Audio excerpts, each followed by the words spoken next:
Hey guys, and welcome back to DC YouTube. And I think first thing you're probably wondering is, what the hell are you wearing? Well, for me, with everything that's been going around the world, with all this coronavirus threat, I think you can't be too careful, so I'm wearing quite a lot of protection.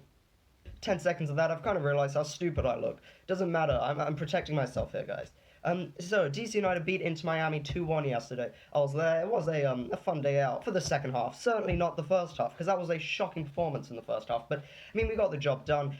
3 points in the bag. I'll take it. I thought I'd just sort of recap our first two games so far and sort of see how that will have an effect on the rest of our season. Also, the teams that played yesterday on Saturday, because I'm recording this Sunday morning with my editing schedule. This video could easily be out in 2 weeks, but based on what's happened so far, I'll just talk about some of the other teams as well. Now, before the game started, basically the entire time over the loudspeaker, all I'm hearing is how to keep safe from the coronavirus, which, you know, I get it. Coronavirus has finally arrived here. We've all got to keep safe. But remember, so these are sort of the general things on how to keep safe, you know.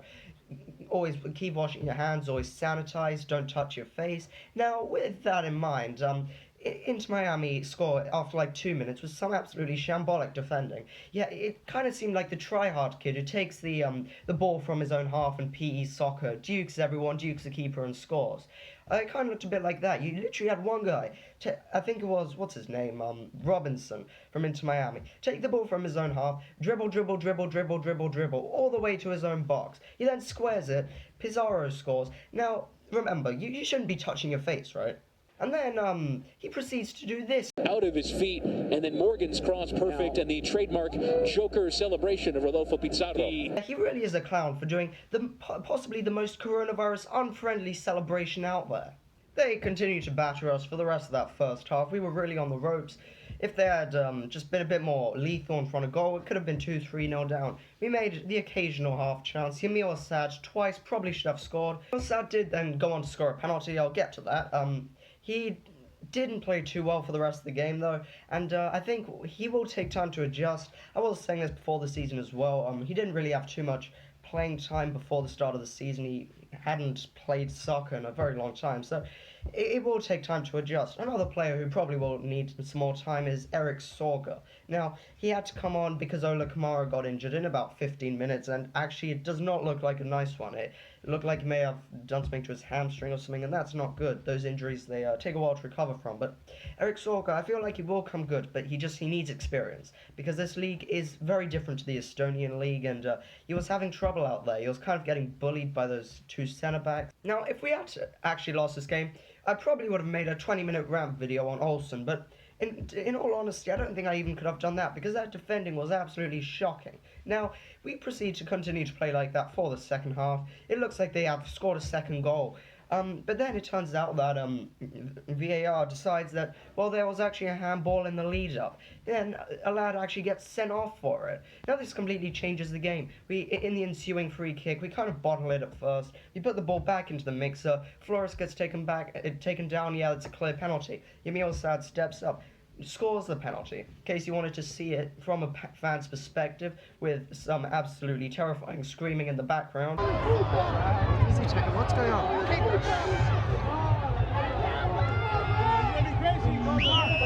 Alright, come on. Yeah! It's 1-1. Then we get a free kick from just outside the area.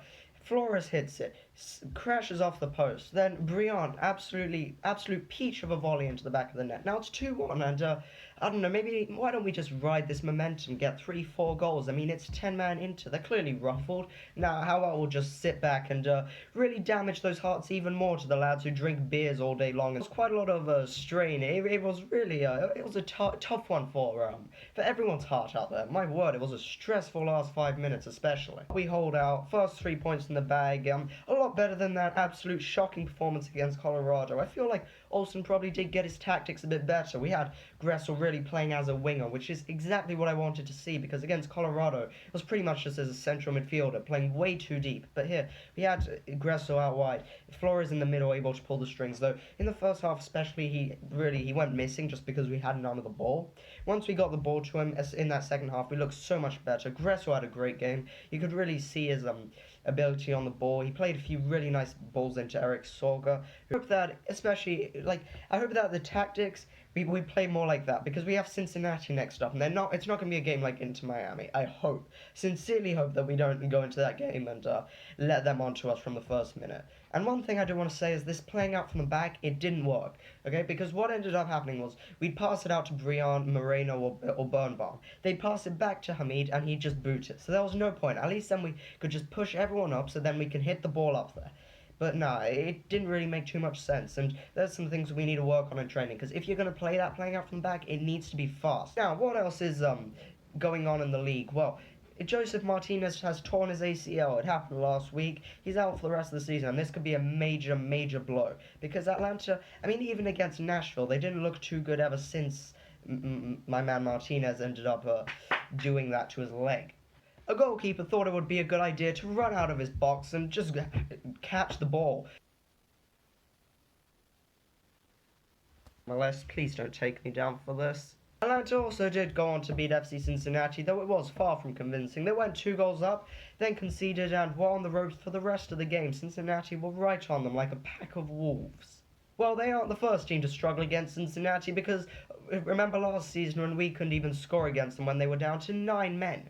This, of course, happened after the son of my health teacher, Joe Jiao, decided to kick Ulysses Segura in the balls. But in terms of our season, well, we have Cincinnati next up. I fully expect us to win that game, and we really need to. I mean, Cincinnati are not a good team at all. Last season when we went to Cincinnati, we beat them 4-1, and I'm hoping for some of the same here. Now, a team I'm finding very exciting is Chicago Fire. They did only draw to New England yesterday, but they did play well. And against Seattle, they were absolutely brilliant. Seattle always one of the hardest places to go to. Obviously, they have a brilliant fan base, and they are, of course, defending champions. But they gave them a right good go. They could have been like 3-0 up at some point. They had a lot of disallowed goals. And another team that's impressing me is Minnesota United. They scored 5 goals away yesterday, 5-2 against San Jose, and they are looking good. Colorado Rapids as well, my word, they've won their first 2 games. Obviously, first one against us, which was shocking, but I'll just move on from that. If we continue to see similar trends to that game, I'll start looking into, talking about Ben Olsen, whether it's time for him to leave. I mean, for me, I'm not a fan of Olsen. I think he should be moving on, but you never know. If he can change my mind this season, I'll be very impressed. But Colorado, they won again this weekend. They beat Orlando City, and yeah, it's been very, very nice for Colorado. It'll be interesting to see if they can keep it up, but if they do, I mean, performances like this, they can easily make playoffs. The end of the video now. Thank you guys so much for watching. Please remember to give this one a share if you enjoyed it.